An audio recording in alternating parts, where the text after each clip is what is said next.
ننګرهار کې د کاغذي پیژن پاڼو اصلاح برخه کې د اسانتیاو برابرېدو څخه د دې ولایت اوسیدونکو هرکلی د یاد ولایت یو شمېر اوسیدونکي وایي له دې وړاندې د پیژن پاڼو تېروتنو اصلاح، د نوم بدلون، د عمر اصلاح، املایي تېروتنو د مخطړې او وروستاړي لیکلو برخه کې له ډېرو ستونزو سره مخ وو او اړ کېدل حل لپاره یې کابل ته ولاړ شي.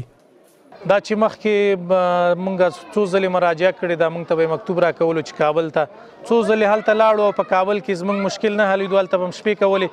اوس دا چې دلته یې ولایتونو ته صلاحیت ورکړی تر څو زموږ مشکل همدغلته خلاص شي. دا چې زما د 2 تذکرو مسله ده، نو ډېر خوشحاله یو چې دلته مراجعه کړې ده تر څو زموږ دغه مشکل همدلته خلاص شي. دا دولت چې کوم اعلان کړی دا ښه خبره ده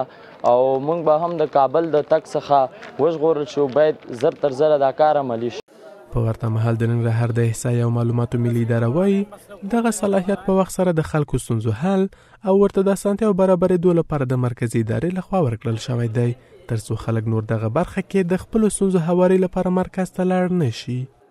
یو صلاحیت دغه موږ ته راکول شوی دی او مراجعینو لپاره د یو اسانتیا برابره شوې. په دویم قدم کې تکراري تذکرې که یو څوک یوه تذکرې نه زیاتې ولري، 2-3 ولري، نو د دغه د 3 کالو د عمر په تفاوت سره موږ کولی شو چې داخل د ولایت کې د خلکو د دوی په غوښتنه باندې د تحصیلي اسنادو مطابق یوه تذکره ورته تایید کو او باقي نورې ورته لغوه. د احصایې او معلوماتو ملي اداره همدارنګه وایي روان لمریز کال کې څه باندې 50,000 کاغذي پیژن پاڼې او شاوخوا 50,000 برېښنایي پیژن پاڼې ویشلي او هڅه کوي دغه بهیر لا ګړندی کړي.